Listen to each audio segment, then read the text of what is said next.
اعوذ باللہ من الشیطان الرجیم بسم اللہ الرحمن الرحیم وَإِذْ أَخَذْنَا مِيثَاقَكُمْ لَا تَسْفِكُونَ دِمَاءَكُمْ وَلَا تُخْرِجُونَ أَنفُسَكُمْ مِنْ دِيَارِكُمْ ثُمَّ أَقْرَرْتُمْ وَأَنْتُمْ تَشْهَدُونَ۔ سورۃ البقرہ آیت نمبر 84 یہودیوں کے وعدے کی پاسداری کا اقرار، اور وہ وقت بھی یاد کرو جب ہم نے تم سے پکا وعدہ لیا، یعنی حضرت موسیٰ علیہ السلام کی وساطت سے، یعنی واسطے سے بنی اسرائیل سے تورات میں پکا وعدہ لیا، لا تسفکون دماءکم،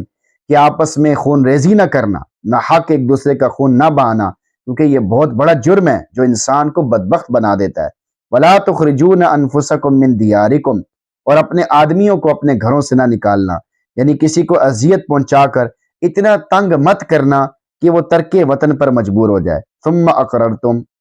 پھر تم نے اقرار کر لیا، یعنی اس بات کا اقرار کر لیا کہ یہ عہد ہمیں منظور ہے، اور اے معاصرین یہود، تم بھی اقرار کرتے ہو کہ ہمارے اسلاف سے بھی یہ وعدہ لیا گیا تھا، اس لیے تم بھی اس عہد کو نبھانے کے ذمہ دار ہو گئے۔ وَأَنْتُمْ تَشْهَدُونَ، اور خود تم اس کے گواہ ہو، یعنی تم آج بھی گواہی دیتے ہو کہ تمہارے اسلاف نے اس میثاق کا، اس وعدے کا اقرار کیا تھا، پس تمہارے اوپر بھی حجت قائم ہو گئی ہے۔ آیت کا میسج آپ کے نام۔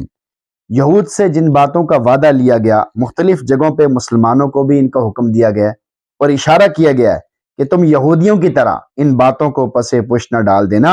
ورنہ تمہارا انجام بھی بہت خوفناک ہوگا۔ اس لیے مسلمانوں کو ہمیشہ ڈرتے رہنا چاہیے کہ اللہ تعالیٰ کسی وجہ سے ناراض نہ ہو جائیں۔ عقل مند وہی ہوتا ہے جو دوسروں کی نافرمانیوں سے عبرت حاصل کر لے۔ فَاعْتَبِرُوا يَا أُولِي الْأَبْصَارِ، بس تم عبرت حاصل کرو اے عقل والو۔ یہ اللہ تعالیٰ قرآن پاک میں ایک جگہ فرما رہے ہیں۔ تو اس آیت میں اللہ تعالیٰ نے یہ فرمایا کہ تم نے اقرار کیا۔ اب ہم نے بھی کلمے میں اللہ تعالیٰ سے اقرار کیا، پھر اللہ تعالیٰ کی بہت ساری باتیں سنی، پھر ہم اس پہ، یعنی ہمیں پتہ چلتا ہے کہ اسلام یہ حکم دیتا ہے، اسلام ہمیں اس بات کا حکم دیتا ہے، تو ہم بھی اس پہ پورا عمل کرنے کی کوشش کریں۔ اگر ہم ان کو پس پش ڈال دیں گے، اس کی کوئی پرواہ نہیں کریں گے، اللہ کے حکموں کی کوئی پرواہ نہیں کریں گے، تو اللہ تعالیٰ ہماری بھی کوئی پرواہ نہیں کریں گے، ہمیں دنیا کے حوالے کر دیں گے، نفس کے حوالے کر دیں گے، شیطان کے حوالے کر دیں گے، اور پھر اس کا کیا نتیجہ ہوگا کہ ہم ایمان سے خدا نخواستہ محروم ہو سکتے ہیں۔ کہ سب سے پہلے دل کالا ہوتا ہے، دل غافل ہوتا ہے، پھر دل کالا ہوتا ہے، پھر دل اندھا ہو جاتا ہے،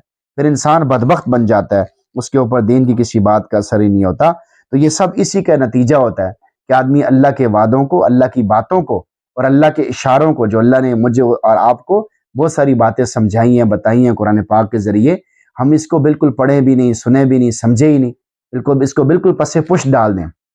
کمر کے پیچھے رکھ دیں۔ بس گھر میں قرآن پڑھا ہے، بس وہ ادھر ہی پڑھا ہے، کئی عرصے سے پڑھا ہے، نہ آپ پڑھنے کا اہتمام کرتے ہیں، نہ آپ قرآن سننے کا اہتمام کرتے ہیں، نہ آپ قرآن سمجھنے کا اہتمام کرتے ہیں، تو پھر یہ پس پشتی ڈالنا ہے۔ آج عملی طور پر مسلمانوں نے قرآن کو چھوڑ دیا ہے، اور قرآن کی جگہ موبائل نے لے لی، ہر وقت موبائل میں لگے ہوئے، موبائل کی وجہ سے، موبائل کی نحوست کی وجہ سے قرآن کی تلاوت سے دور ہو گئے ہیں، ذکر کی لذت سے دور ہو گئے ہیں، حتیٰ کہ والدین کی بات ماننے سے محروم ہو گئے ہیں، کہ ہر وقت بچہ موبائل میں لگا ہوا ہے، اتنا مصروف ہے کہ والدین کے کام کرنے کا اس کے پاس وقت نہیں ہے۔ تو اللہ تعالیٰ سے دعا ہے کہ اللہ تعالیٰ ہم کو قرآن پاک پڑھنے، سننے، سمجھنے کی توفیق عطا فرمائے۔